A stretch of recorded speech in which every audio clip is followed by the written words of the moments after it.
বৰ্তমান আমাৰ গোটেই দেশতে ৰাষ্ট্ৰীয় স্বয়ংসেৱক সংঘৰ শতবাৰ্ষিক কাৰ্যক্ৰমৰ কাৰণে বিভিন্ন প্ৰস্তুতি চলি আছে। আচলতে এই বছৰ 2025ৰ বিজয়া দশমীৰ পৰা অহা বছৰ বিজয়া দশমীলৈকে এই এবছৰ কাল আমাৰ শতবাৰ্ষিকীৰ কাল। এই সময়তে বিভিন্ন ধৰণৰ কাৰ্যক্ৰম কৰা হ'ব। এই কাৰ্যক্ৰমৰ মূল উদ্দেশ্য হ'ব যে যোৱা 100 বছৰ ধৰি থকা আমাৰ যে সংঘৰ কাম, এই কাম আৰু কিমান ক্ষিপ্ৰ গতিত সম্পূৰ্ণ দেশলৈ বিয়পাই নিব পাৰি, এই মূল লক্ষ্য হ'ব। আৰু এই শতবাৰ্ষিকীৰ সময়ত আমি দেশৰ লগতে আমাৰ অসম প্ৰান্তৰ আৰু বিশেষকৈ আমাৰ নলবাৰী জিলাৰ সংঘৰ কামৰ এটা আমি ইতিহাসৰ বিষয়ে অলপ আলোচনা কৰিব পাৰোঁ। দেশততো সংঘৰ কাম আৰম্ভ হোৱাৰ 100 বছৰ হ'ব। অসমত সংঘৰ কাম কিছু দেৰিকৈ আৰম্ভ হৈছিল। 1946 চনত অসমত আৰম্ভ হৈছিল আৰু তাৰপিছত আন্দোলনৰ সময়ত, স্বাধীনতা আন্দোলনৰ সময়ত, ঠিক স্বাধীনতা প্ৰাপ্তিৰ সময়ত 47 চনত কিছুদিনৰ কাৰণে সংঘৰ কাম অলপ বন্ধ হৈ গৈছিল যদিও স্বাধীনতাৰ পিছতে পুনৰ আমাৰ অসমত সংঘৰ কাম লাহে লাহে আৰম্ভ হয়। সেই সময়ত অসম বুলি ক'লে আমাৰ সম্পূৰ্ণ পূৰ্বাঞ্চল আছিল। বৰ্তমান আমি যি 7 ভনীৰ ৰাজ্য বুলি কওঁ, এই গোটেইখিনিক অসমত আমাৰ সংঘৰ দৃষ্টিত আমি এখন অসম প্ৰান্ত বুলি কৈছিলোঁ। আৰু এই অসম প্ৰান্তৰ কাম লাহে লাহে আগবাঢ়িল। কিন্তু আমাৰ এই নলবাৰী অঞ্চলত 46 চনৰো বহু পিছত সংঘৰ কাম আৰম্ভ হয়। আচলতে নলবাৰীত কাম আৰম্ভ কৰিছিল কোনে, সেইটো যদি আমি চাওঁ, যে সময়ত মাননীয় মধুজী আমাৰ গুৱাহাটীত প্ৰচাৰক হিচাপে আছিল, বিভাগ প্ৰচাৰক হিচাপে আছিল। আৰু তেতিয়া তেখেতৰ গোটেই অসমৰ প্ৰবাসৰ যে এটা ধাৰা আছিল, যে তেখেতে চাইকেল লৈ গুৱাহাটীৰ পৰা ওলাই আৰু চাইকেল লৈ ওলাই পলাশবাৰীত চাইকেলেৰে তেখেতে ব্ৰহ্মপুত্ৰ পাৰ হয়। শুৱালকুছি, পিছত হাজোত সংঘৰ কিছু শাখাৰ কাম কৰে, মানুহৰ লগত সম্পৰ্ক কৰে। আৰু চাইকেল চলাই হাজোৰ পৰা নলবাৰীলৈকে আহি আমাৰ নলবাৰীৰ বগলছ ৰোড চৌক, তাত কিছুমান মানুহৰ লগত সম্পৰ্ক কৰে। তাৰ পৰা বগলছ ৰোডেৰে আহি চামতালৈ আহে। চামতাত যি কুলবিল সত্ৰ, সেই কুলবিল সত্ৰতো তেখেতে মানুহৰ লগত সম্পৰ্ক কৰে, সংঘৰ শাখাও তাত কিছুটা আৰম্ভ কৰে। আৰু তাৰ পৰা তেখেতে বৰপেটালৈকে চাইকেল চলাই যায়। এইটো আছিল মধুজীৰ 50 চনৰ পিছত, প্ৰায় 55 চনৰ এনেকুৱা সময়ত প্ৰবাস। আৰু তাতেই অলপ অলপ সংঘৰ কাম এই বগলছ ৰোড অঞ্চল আৰু নলবাৰীৰ চামতাৰ কুলবিল এই অঞ্চলত সংঘৰ কাম আৰম্ভ হৈছিল। কিন্তু সেই কাম স্থায়ী হোৱা নাছিল। সংঘৰ প্ৰচাৰক হিচাপে আমাৰ নলবাৰীত প্ৰথম আহে 1960 চনত শৰৎ মাধৱ কোচৰে বুলি, যাক আমি সংঘত কোচৰেজী বুলি কওঁ। নগাঁৱৰ পিছত তেখেতে নগাঁৱৰ ADB কলেজত সংস্কৃত বিভাগৰ অধ্যাপক হৈছিল। সেই কোচৰেজী আচলতে ৰায়গড়ৰ মানুহ, মধ্যপ্ৰদেশৰ ৰায়গড়ৰ মানুহ। তাৰ পৰা তেখেতে সংস্কৃতত MA পাছ কৰি অসমলৈ সংঘৰ প্ৰচাৰক হৈ হিচাপে আহে। আৰু প্ৰথম তেখেতক আমাৰ নলবাৰীতে প্ৰচাৰক হিচাপে দায়িত্ব দিয়া হয়। নলবাৰীত বেছিদিন নাছিল তেখেত, প্ৰায় 6 মাহমান ইয়াত আছিল 60 চনত। আৰু তেতিয়াই তেখেতে ইয়াতে নগৰত শাখা আৰম্ভ কৰিছিল। আৰু সেই শাখাৰ স্বয়ংসেৱক 2-4জন আছিল। কিছু কিছু নগৰত এটা শাখা হৈছিল, কিছু মানুহৰ লগত সম্পৰ্ক হৈছিল। পিছত তেখেত ইয়াৰ পৰা গুচি যায়, ধুবুৰীলৈকে যায় আৰু নলবাৰীতো সংঘৰ কাম এই আৰম্ভ হৈছিল যদিও পুনৰ বন্ধ হৈ যায়। পিছত নলবাৰী সেই সময়ত কামৰূপ জিলাৰ অন্তৰ্গত আছিল। কামৰূপ জিলা মানে বৰ্তমান নলবাৰী জিলা, বৰপেটা জিলা, আমাৰ কামৰূপ গ্ৰাম্য জিলাৰ উত্তৰ ফাল, ব্ৰহ্মপুত্ৰৰ উত্তৰ ফাল, বাক্সা জিলাৰ এটা অংশ, এই গোটেইবিলাক লৈ পেলাই উত্তৰ কামৰূপ জিলা আছে, তাক আমি কামৰূপ জিলা বুলি কওঁ। কামৰূপ জিলা আছিল আৰু সেই কামৰূপ জিলাৰ এটা অংশ আছিল আমাৰ নলবাৰী মহকুমা এটা আছিল। আৰু যি কামৰূপ জিলাৰ প্ৰচাৰক হিচাপে কাম কৰিছিল তেওঁলোকে বৰপেটাত থাকি এই নলবাৰী অঞ্চলৰ কাম চাইছিল, কিন্তু নলবাৰীত তেতিয়া শাখা নাছিল।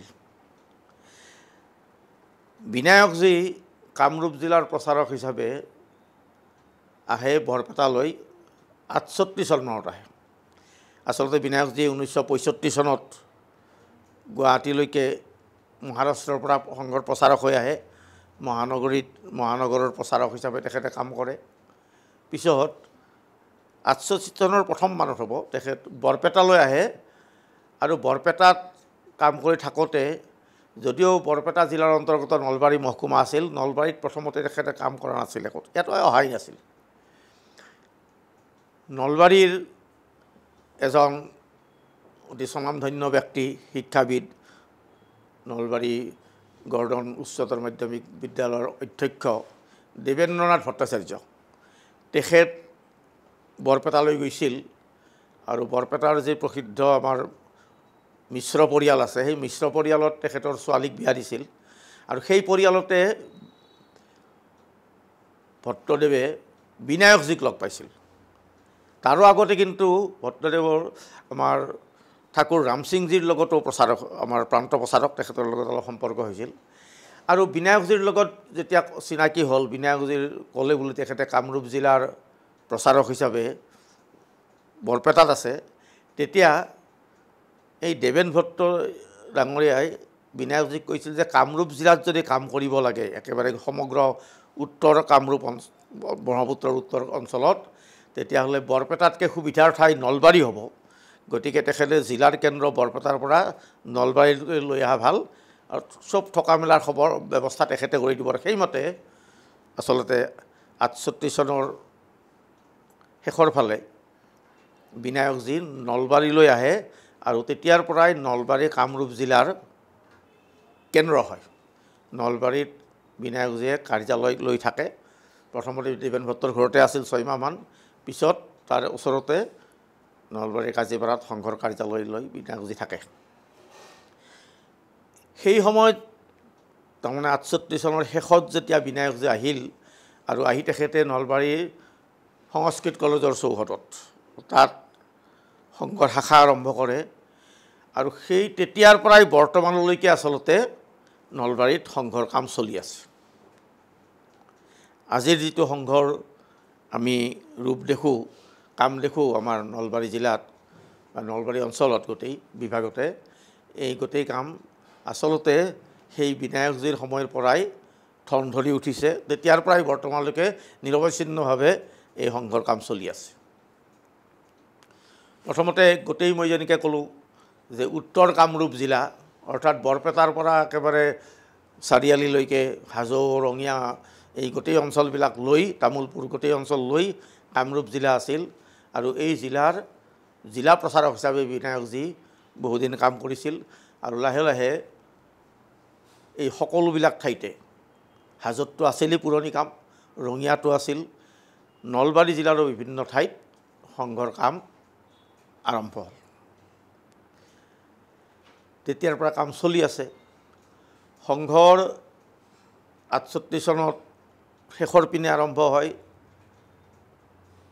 69 চনৰ প্ৰথমতে জানুৱাৰীতে আমি সংঘলৈ আহোঁ আৰু আমি যেতিয়া আহোঁ তেতিয়া আমাৰ লগৰ একে ক্লাছত পঢ়া বহুকেইজন মোৰ বন্ধু একেলগে সংঘলৈ আহে আৰু আমাৰ গোটেইবিলাকে সংঘৰ প্ৰাথমিক বৰ্গ আদি কৰি নলবাৰীত চাৰিওপিনে সংঘৰ শাখা আমি আৰম্ভ কৰি দিওঁ আচলতে 1969 চনত মাজভাগতে আমাৰ ITC হৈছিল ৰঙিয়াত তাত আমাৰ পৰা 4জন গৈছিল প্ৰথম নলবাৰীৰ পৰা যোৱা পৰীক্ষাৰ্থী 4জন আমি প্ৰাথমিক শিক্ষাবৰ্গত গৈছিলোঁ তাৰ পৰা ঘূৰি আহি বাকি গোটেইবিলাকে আমি চাৰিওফালে 4 ঠাইত সংঘৰ শাখা কৰিছিলোঁ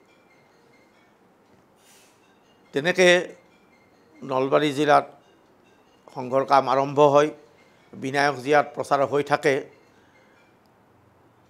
তেখেতে প্ৰায় 72-73 চনলৈকে ইয়াত থাকে 72 চনলৈকে ইয়াত থাকে আৰু তেখেত ইয়াৰ পিছত নলবাৰীৰ পৰা যায় তেজপুৰলৈ যায় আৰু নিশিকান্ত যোশী বুলি নাগপুৰৰে প্ৰচাৰক তেখেত নলবাৰীত প্ৰচাৰক হয় নিশিকান্ত যোশী পিছত নিশিকান্ত যোশী কল্যাণ আশ্ৰমলৈকে যায় কিন্তু ইমাৰ্জেন্সিৰ আগলৈকে তেখেতে নলবাৰীত প্ৰচাৰক হৈ আছিল ইমাৰ্জেন্সিৰ সময়ত বাকিবিলাক ঠাইৰ দৰে নলবাৰীতো সংঘৰ কাম শাখাৰ কাম প্ৰত্যক্ষ হয় বন্ধ হয় কিন্তু বিভিন্ন সম্পৰ্ক আদি সব চলি থাকে স্বয়ংসেৱক লগ ধৰা কাম চলি থাকে তাৰ ইমাৰ্জেন্সিৰ ভিতৰত যিবিলাক গুপ্তচৰ গুপ্তভাৱে যিবিলাক কাম কৰা হৈছিল প্ৰচাৰ আদিৰ কাম সেইবিলাক নলবাৰীতো চলি থাকে সত্যাগ্ৰহৰ কাৰণেও ইয়াৰ পৰা কেইজনমান স্বয়ংসেৱক গৈছিল আমাৰ নলবাৰীৰ হেমত বিপিন কলিতা আদি নলবাৰী স্বয়ংসেৱক তেওঁলোক গৈছিল সত্যাগ্ৰহ কৰিছিল ইমাৰ্জেন্সিৰ পিছত যেতিয়া পুনৰ কাম আৰম্ভ হয় তেতিয়া ইয়াতে প্ৰচাৰক হিচাপে আচলতে আহে আমাৰ প্ৰমোদ নাৰায়ণ দীক্ষিত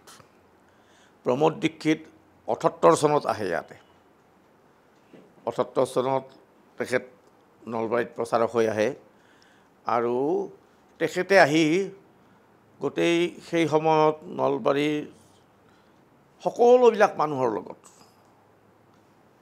বিশেষকৈ শিক্ষিত যি শ্ৰেণী আছিল তাৰ লগত খুব সম্পৰ্ক কৰে 68 চনত তেখেতে 78 চনত আহে আৰু আমি জানো যে 79 চনৰ পৰাই অসম আন্দোলন আৰম্ভ হয়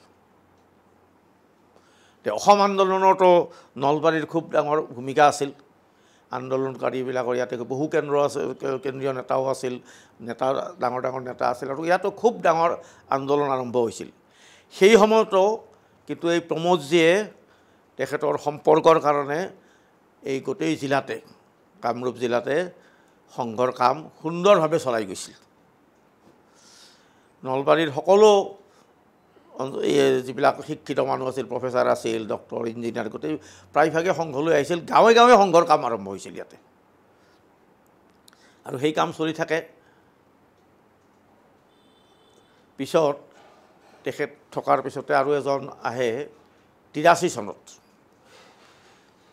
83 চনৰ পিনে বা 82 চনৰ শেষৰ পিনে মুৰলীজী নলবাৰীলৈকে আহে প্ৰচাৰক তেতিয়া প্ৰমোদ দীক্ষিত আমাৰ নলবাৰীৰ জিলা প্ৰচাৰক আছিল আৰু মুৰলীজীক প্ৰথমতে নলবাৰী নগৰত ৰখা হয় আৰু তাৰপিছত নলবাৰী মহকুমাৰ দায়িত্ব তেখেতক দিয়া হয় নলবাৰী মহকুমা মানে বৰ্তমান নলবাৰী জিলাৰ তাৰ দায়িত্ব তেখেতক দিয়া হয় প্ৰমোদজীৰ নগৰৰ সকলৰ লগত যেনেকৈ সম্পৰ্ক কৰি নগৰত কাম খুব ভাল কৰিছিল ঠিক তেনেকৈ মুৰলীজীয়ে নলবাৰীৰ গাঁৱে গাঁৱে ঘূৰি চাৰিওপিনে গাঁৱত সংঘৰ জাল বিস্তাৰিত কৰিছিল আৰু তেখেতৰ সময়তে নলবাৰীৰ চাৰিওপিনে গাঁৱে গাঁৱে শাখা আৰম্ভ হৈছিল আৰু সেই সময়ৰ সেই স্বয়ংসেৱকবিলাক আজিও বিভিন্ন দায়িত্বলৈকে আছে পিছত প্ৰমোদজী নলবাৰীৰ পৰা গুৱাহাটীলৈকে যায় মুৰলীজীৰ ওপৰত জিলা প্ৰচাৰকৰ দায়িত্ব হয় মুৰলীজী জিলা প্ৰচাৰক হৈ থাকে আৰু সেই জিলা প্ৰচাৰক হৈ থকা সময়তে নলবাৰীত দুবাৰকৈ সংঘ শিক্ষাবৰ্গ হৈছিল 1987 চনত আৰু 1989 চনত নলবাৰীৰ প্ৰসিদ্ধ হৰি মন্দিৰ এই হৰি মন্দিৰ প্ৰাংগণত দুবাৰকৈ ইয়াতে সংঘ শিক্ষাবৰ্গ হৈছিল গোটেই অসমৰ সেই সময়লৈকে অসম মানে পূৰ্বাঞ্চলৰ গোটেইকেইখন আমাৰ বৰ্তমান অসম ক্ষেত্ৰ সাত ভনীৰ সমগ্ৰ পূৰ্বাঞ্চল অসমত আছিল আৰু এই অসমৰ দুবাৰকৈ সংঘ শিক্ষাবৰ্গ নলবাৰীত হৈছিল আৰু সকলোবিলাক কাম নলবাৰীৰ স্বয়ংসেৱকে সুন্দৰভাৱে চলাইছিল। সেই সময়ত নলবাৰীত হোৱা যি সংঘ শিক্ষাবৰ্গ সেইটোৱেই অসমৰ প্ৰথম সংঘ শিক্ষাবৰ্গ য'ত কোনো লোকচান হোৱা নাছিল, বৰঞ্চ কিছু ধন ৰাহিহে হৈছিল। এই প্ৰথম আৰু এনেকুৱাকৈ ই আমাৰ সংঘৰ কামৰ বিস্তাৰকে বুজায়, সংঘৰ স্বয়ংসেৱকবিলাকৰ কিমান কামৰ প্ৰতি নিষ্ঠা তাকেই আচলতে দেখুৱায় আৰু সংঘৰ ব্যাপকতাও বিচায়। চাৰিওপিনে গাঁৱে গাঁৱে সংঘ আছিল, সকলো ঠাইৰ স্বয়ংসেৱকে কাম কৰিছিল আৰু সেইকাৰণে এনেকুৱা কাম আমাৰ বৰ্গ হ'ব পাৰিছিল। তদুপৰি বিভিন্ন কেন্দ্ৰীয় অধিকাৰিত্ব ইয়াতে প্ৰকাশ হৈছিলে 84 চনত। 84 চনত আমাৰ নলবাৰীত সৰসংঘ চালক পৰম পূজনীয় বালাচাহেবজীৰ কাৰ্যক্ৰম হৈছিল। নামনি অসমৰ সকলো কাৰ্যকৰ্তাৰ শিবিৰ তিনিদিনীয়াকৈ নলবাৰীত হৈছিল। নলবাৰী কলেজ ফিল্ডত ৰাজহুৱা কাৰ্যক্ৰম হৈছিল, পথসঞ্চলন খুব ডাঙৰ হৈছিল আৰু যি জৈন স্কুল, এই জৈন স্কুলত বৈঠক আদি হৈছিল, থকাৰ ব্যৱস্থা বৈঠক চব জৈন স্কুলত হৈছিল আৰু সেইটো এটা নলবাৰীৰ কাৰণে খুব ডাঙৰ, গোটেই অসমৰ নামনি অসমৰ কাৰ্যকৰ্তাৰ শিবিৰ এটা খুব ডাঙৰ কাৰ্যক্ৰম হৈছিল। সংঘৰ কাম তেনেকৈ বাঢ়ি থাকিল আৰু লাহে লাহে বিবিধ ক্ষেত্ৰৰো কাম আমাৰ নলবাৰীত আৰম্ভ হয়। বিবিধ ক্ষেত্ৰৰ কাম বুলি ক'লে আচলতে প্ৰথমতে যদি চাওঁ, এই 82 চনমানৰ পৰা ইয়াতে বিশ্ব হিন্দু পৰিষদৰ কাম আৰম্ভ হয়। জন্মাষ্টমী খুব ডাঙৰকৈ নলবাৰীত পতা হয় 82 চনমানৰ পৰাই। 85 চনত অসমৰ 6খন শংকৰদেৱ শিশু নিকেতন নলবাৰীত আৰম্ভ হয়। ইয়াৰ আগতে 5খন আৰম্ভ আছিল, নলবাৰীখন 6 নম্বৰ বিদ্যালয়। 1985 চনৰ 3 জুনত এই নলবাৰীৰ শংকৰদেৱ শিশু নিকেতন আৰম্ভ হয় আৰু যেতিয়া এবাৰ নলবাৰীত আৰম্ভ হ'ল, নলবাৰীৰ সহযোগতে ওচৰত ৰঙিয়া, হাজোৱা আদি ঠাইতো পিছত বিদ্যালয় আৰম্ভ হয় আৰু আমি জানো যে অসমত এই শংকৰদেৱ শিশু নিকেতন বিদ্যালয়বিলাকে সংঘৰ কাম আগবঢ়াই নিয়াত বহু সহায় কৰিছে। জনমানসত সংঘৰ প্ৰতি এটা ইতিবাচক দিশ এই শংকৰদেৱ শিশু নিকেতনবিলাকে নিৰ্মাণ কৰিছে। বহু জনসম্পৰ্ক হৈছে, বিভিন্ন অভিভাৱকবিলাকৰ, আচাৰ্যবিলাক ইয়াৰ জৰিয়তে আমাৰ সংঘৰ শাখালৈ আহিছে আৰু সংঘৰ কামত ব্ৰতী হৈছে। গোটেই অসমত সংঘৰ কাম বঢ়াৰ ক্ষেত্ৰত শংকৰদেৱ শিশু নিকেতনবিলাকৰ ভূমিকাও এটা ডাঙৰ ভূমিকা আছে। গতিকে প্ৰধানকৈ বিশ্ব হিন্দু পৰিষদ আৰু শংকৰদেৱ শিশু নিকেতন এই দুটাই বিবিধ ক্ষেত্ৰত প্ৰথমতে হোৱা কাম। তাৰোপৰি প্ৰথমতেই আছিল, আমি যদি কওঁ আন্দোলনৰ সময়তে কিন্তু ইয়াতে বিদ্যাৰ্থী পৰিষদৰ কাম হৈছিল। অখিল ভাৰতীয় বিদ্যাৰ্থী পৰিষদৰ কাম আন্দোলনৰ সময়তে আছিল। সেই সময়তে অসমত আমাৰ যি বিদ্যাৰ্থী পৰিষদৰ কাম কৰি আছিল, তেখেত বৰ্তমান ভাৰতীয় জনতা পাৰ্টিলৈকে গৈছে। গুৱাহাটীত আছিল, গুৱাহাটীৰ পৰা আহি নলবাৰীত কাম কৰিছে আৰু নলবাৰীত আন্দোলনৰ মাজতো বিদ্যাৰ্থী পৰিষদৰ কাম বাকী অসমৰ ঠাইৰ দৰে নলবাৰীতো সুন্দৰকৈ চলি আছিল।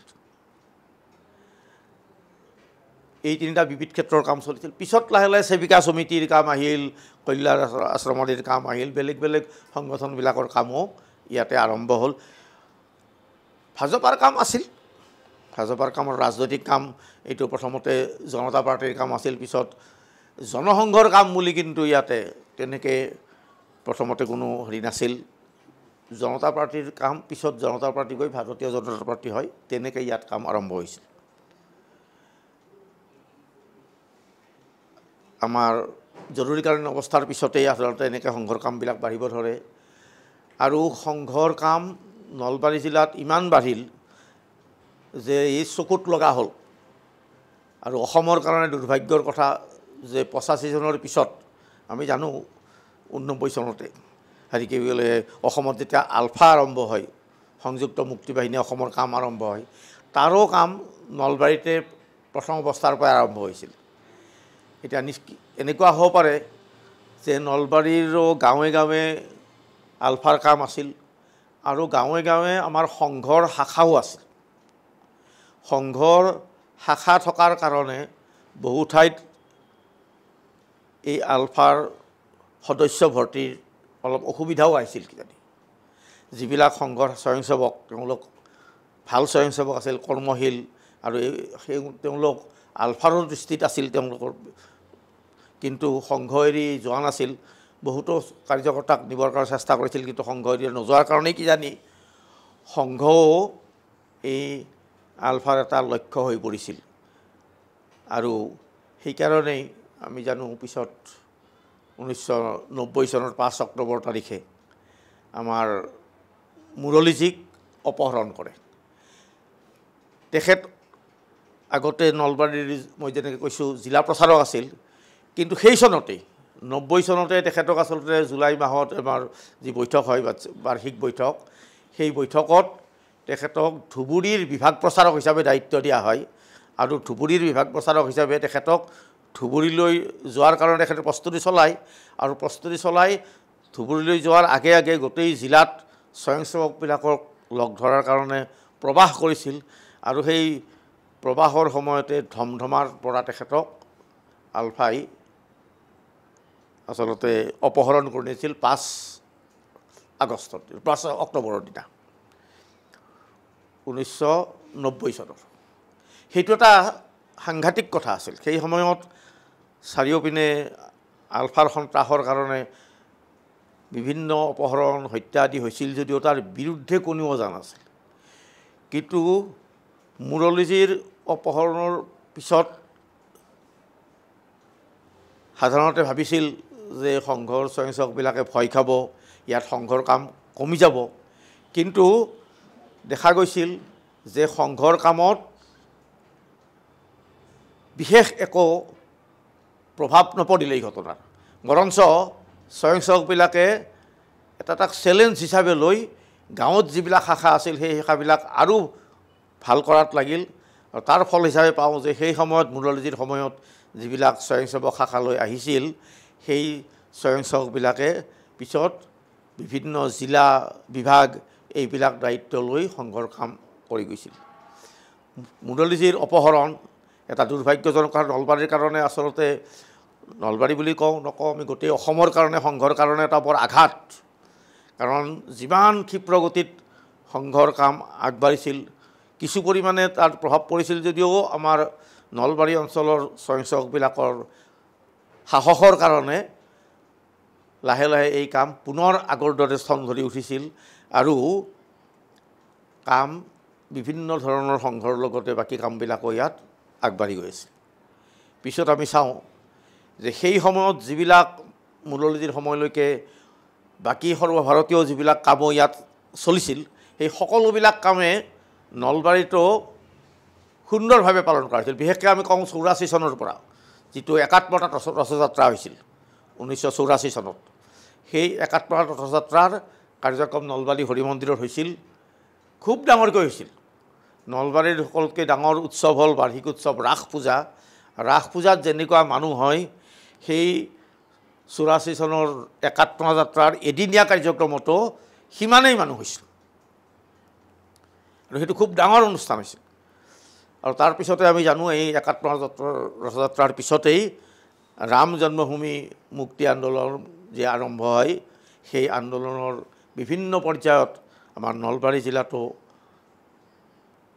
বিভিন্ন কাৰ্যক্ৰম কৰা হৈছিল। যিমানবিলাক কাম আছিল কাৰ্যক্ৰমৰ বিভিন্ন ৰামশিলা পূজনৰ পৰা আৰু ৰামশিলা পূজন কওঁ আমি, বিভিন্ন সদস্য ভৰ্তি ৰামশিলা পূজনটো ইয়াতে যিমানবিলাক সেই সময়ত দুৰ্গা পূজা হৈছিল নলবাৰী অঞ্চলত, সেই প্ৰত্যেক দুৰ্গা পূজাতে ৰামশিলা ৰাখি তাত সকলো ভক্তৰ দ্বাৰা দুৰ্গা পূজাৰ দৰ্শনাৰ্থী সকলোৱে তাত পূজা কৰিছিল।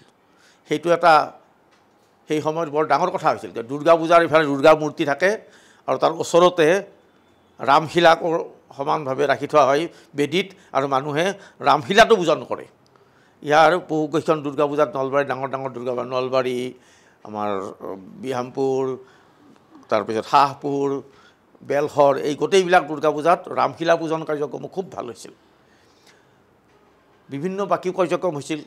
ৰামশিলা পূজনৰ পাছত বিভিন্ন আমাৰ যি শ্ৰীৰাম জয় ৰাম জয় জয় ৰাম, এই যিটো আমাৰ মন্ত্ৰ উচ্চাৰণৰ এটা এমহীয়া কাৰ্যক্ৰম লৈছিল শ্ৰীৰাম মন্ত্ৰৰ, সেইটোও ইয়াতে গাঁৱে গাঁৱে হৈছিল, বিভিন্ন নামঘৰত হৈছিল এমাহ ধৰি। এনেকুৱা কাৰ্যক্ৰমৰ পৰা আচলতে গোটেই হিন্দু সমাজত জাগৃতি হৈছিল। আৰু আমি এক প্ৰকাৰে ক'ব চাওঁ যদি নলবাৰী অঞ্চলত, সেই সময়ত নলবাৰী বুলি ক'লে আচলতে নলবাৰী জিলা মানে এতিয়াৰ নলবাৰী জিলাতকৈও ডাঙৰ আছিল। বাস্কাৰ অঞ্চল আছিল, অমুক বিশেষকৈ হাজো, বৰপেটা, ৰঙিয়া, এই সকলোবিলাক ঠাইতো একেধৰণৰে কাৰ্যক্ৰম হৈছিল। সংঘৰ কামো বাঢ়িছিল, বিভিন্ন অনুষ্ঠানৰ কাম বাঢ়িছিল, ৰাম যজ্ঞ মুক্তি যজ্ঞৰ কামো সেইবিলাক ঠাইতো চলিছিল। আৰু সম্পূৰ্ণ হিন্দু সমাজত এটা জাগৰণৰ যিটো গোটেই ভাৰতত গৈ হৈছিল, তাৰ ফল আমি নলবাৰীতো দেখা পাওঁ। আৰু বৰ্তমান এটা নলবাৰীৰ হিন্দু সমাজ, জাগ্ৰত হিন্দু সমাজ, এনেকুৱা ৰূপত আমি সকলোৱে দেখি আছোঁ।